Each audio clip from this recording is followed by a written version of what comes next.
संजय राउत ने दी शिव सैनिकों के सड़क पर उतरने की धमकी। जी हां, एक बड़ा अपडेट हम आपको बता रहे हैं उस बयान से जुड़ा हुआ जो संजय राउत ने दिया। शिव सैनिकों का गुस्सा फूटा तो आग लग जाएगी, ये चेतावनी, ये धमकी संजय राउत की। पुणे में शिवसेना समर्थकों ने शुरू की तोड़फोड़।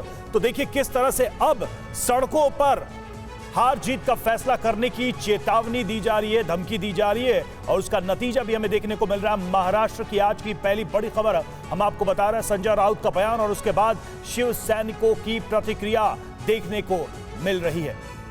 दूसरी तरफ महाराष्ट्र के संग्राम में जो दूसरी बड़ी खबर है वो है संजय राउत की अपील पर शिंदे का जवाब। जी हां, शिंदे ने अपने समर्थकों से सड़क पर उतरने को कहा है। शिंदे ने शाम 4 बजे से ठाणे में शक्ति प्रदर्शन की अपील की है, यानी कि पहले जो चुनौती संजय राउत ने शिवसेना की तरफ से दी उसे स्वीकार करते हुए शिंदे ने अपने समर्थकों को कहा कि वो भी सड़कों पर उतरें और अपनी ताकत दिखाएं। तो ये दो तस्वीरें, दो बड़ी खबरें, और साफ पता चल रहा है कि जो बात कही जा रही थी उसको अमली जामा भी अब पहनाया जा रहा है। यानी कि सदन में फ्लोर टेस्ट होगा, कब होगा ये तो नहीं पता, लेकिन सड़कों पर इस तरह के प्रदर्शन, इस तरह की ताकत दिखाने की कोशिश शुरू हो गई है। महाराष्ट्र से बाहर है भाई, आप महाराष्ट्र में आकर बात कर लीजिए। किसी की सुरक्षा नहीं निकाली है, ये जिम्मेदारी हमारी नहीं है। लोगों का गुस्सा जरूर है, अब तक गुस्सा जो है उसका विस्फोट नहीं हुआ है, लेकिन हो सकता है। अभी मेरे पास सांगली के लोग आए, हमारे पूछना चाहते हैं हम लोग क्या करें, अगर लोग भड़क गए तो आग लग जाएगी। मैं आपको बताना चाहता हूँ, लेकिन सबको बोला है संयम रखो। मुझे विश्वास है जब ये विधायक मुंबई में आ जाएंगे तो हमारे पाले में आ जाएंगे। तो चुनौती दे रहे हैं संजय राउत। हमारे साथ हमारे तमाम सहयोगी भी जुड़े हुए हैं, आशीष है, अभिषेक है, मयूरेश है, और हमारे साथ पुणे से भी हमारे सहयोगी जुड़े, उनके पास भी हम चलेंगे। लेकिन सबसे पहले मयूरेश के पास। मयूरेश, जो चीजें हम देख रहे थे, यानी कि अभी तक ये कहा जा रहा था कि सड़कों पर भी हम उतरेंगे और सड़कों पर हार जीत का फैसला करेंगे, लगता है उसकी शुरुआत हो गई है। संजय राउत ने चुनौती दी और शिंदे ने उस चुनौती को स्वीकार कर लिया।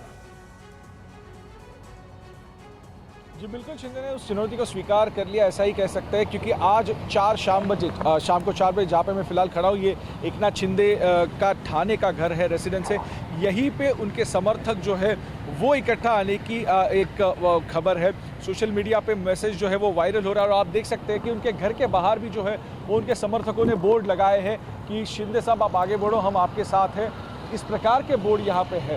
तो ये जो लड़ाई है वो अब रास्ते पे आएगी, ऐसा ही लग रहा है, क्योंकि एक तरफ पुणे में हमने देखा कि किस प्रकार से शिवसैनिकों ने तोड़फोड़ की है तानाजी सावंत के ऑफिस की, वही दूसरी तरफ आज शिंदे समर्थक जो है वो थाने में इकट्ठा आ सकते हैं। हालांकि थाने में 144 सेक्शन इम्पोज किया गया है, तो देखना ये पड़ेगा कि पुलिस क्या उन्हें रिस्ट्रिक्ट करती है या फिर अलाउ करती है। ठीक है, अभिषेक भी हमारे साथ जुड़े हुए। अभिषेक, आपकी लोकेशन इस वक्त कहाँ की है? और क्योंकि मुंबई में इस वक्त धारा 144 लगाई गई है, जगह जगह पर प्रोटेस्ट कर रहे हैं शिव सैनिक। संजय राउत ने तो यहाँ तक कह दिया कि शिव सैनिकों का गुस्सा अगर भड़क गया तो फिर आग लग जाएगी। उनके बयान के मायने अब समझ में आने लगे हैं जगह जगह प्रदर्शन की तस्वीर से। देखिए, मैं उसी वाईबी चौहान सेंटर के पास में हूं जहां कल संजय राउत ने बयान दिया था, और संजय राउत ने अपने बयान में साफ तौर पे कहा था कि शिव सैनिक सड़क पर आ जाएंगे। उन्होंने यहां तक कहा था कि अब जिनको हमने टाइम दिया था वो टाइम खत्म हो गया है। तो जिस तरह की उन्होंने बातें कही थी उनका अब रिएक्शन दिखना शुरू हो गया, अलग अलग जगहों पर आए, लेकिन अब ये दोनों ओर से हो रहा है। अब एकनाथ शिंदे के समर्थक भी इसी तरह का शक्ति प्रदर्शन करने की तैयारी में हैं। तो और इसीलिए जो राज्य का जो खुफिया तंत्र है उसने भी अलर्ट जारी कर दिया है। हाई अलर्ट पुलिस ने कर रखा हुआ है, जगह जगह निगरानी की जा रही है। लेकिन इतना तय है कि अभी जो संवैधानिक लड़ाई होनी बाकी है, जो डिप्टी स्पीकर से लेकर के और वो जो जाएगी कोर्ट तक जाएगी, राज्यपाल के पास जाएगी, उसके पहले सड़कों की लड़ाई शुरू होती हुई दिखाई दे रही है, और ये बहुत ही चिंताजनक बात है।